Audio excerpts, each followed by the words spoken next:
old forces or the old power keep their hands on a substantial part of society and economy and media, so they can influence the whole social arena.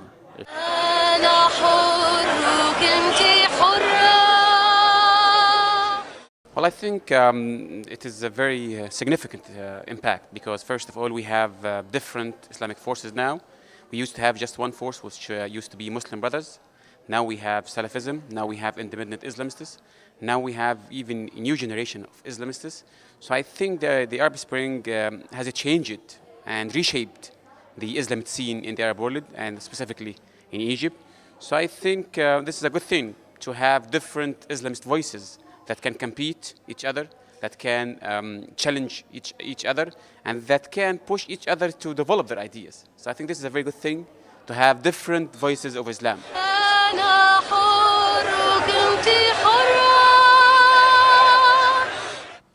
I think that that women really surprised the world as well as Egyptians in their role in the revolution. They've been extremely active, and when I say active, I don't just mean in civil society, and I don't just mean in groups like NGOs and such, but I mean they have been physically active on the front lines. They have been in physical altercations with the military.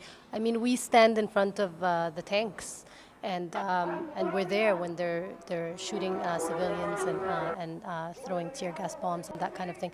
I think a lot of people didn't expect that. I think a lot of people expected the women to go home when things become violent, you know, and I think that they were very surprised at that. And I think that that's very empowering for women.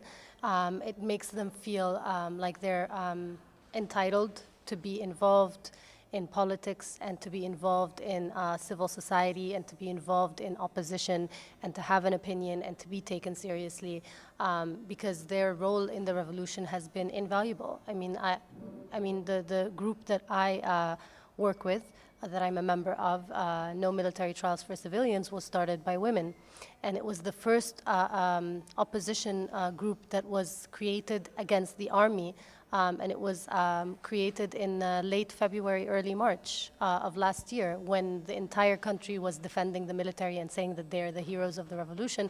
We were the first group to be put together to realize that the military is trying to abort the revolution and trying to sort of reinstate the past regime. So that's, I think, a credit that you can't, that history will remember, and that nobody can take away from the, you know, from the Egyptian woman.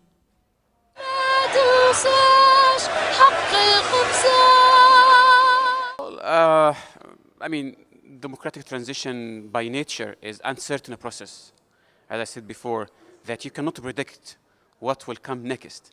What you need to do is try to make balance between different forces, between different voices, and try to construct, to some extent, an open political system that can include all political parties and can create some kind of consensus over the future.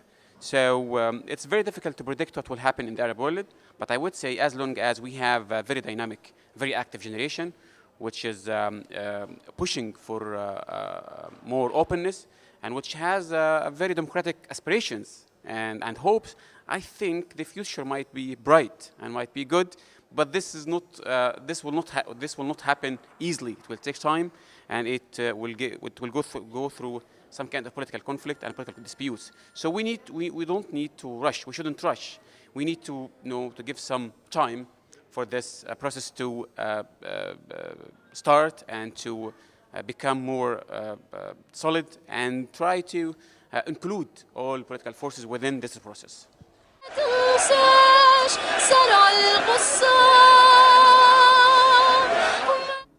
The social networks have been of course, they've been very important with activists to share information and to share videos and pictures and that kind of thing.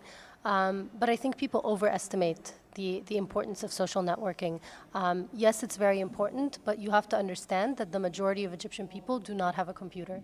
The majority of Egyptian people do not enjoy the services of the internet. So, and on some days, you had millions and millions of Egyptians in the street. A lot of them, like I said, don't have access to social networking.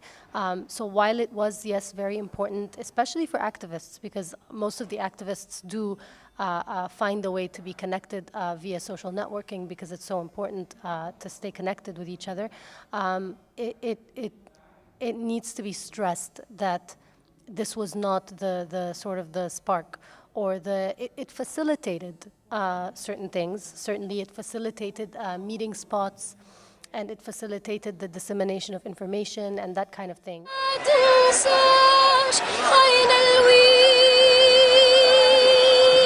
To genuine democracy. So the potential to have democracy after revolution is something need to be tested, and we cannot give a very general conclusion by saying that it is inevitably that each country who has a revolution will have a genuine and liberal democracy.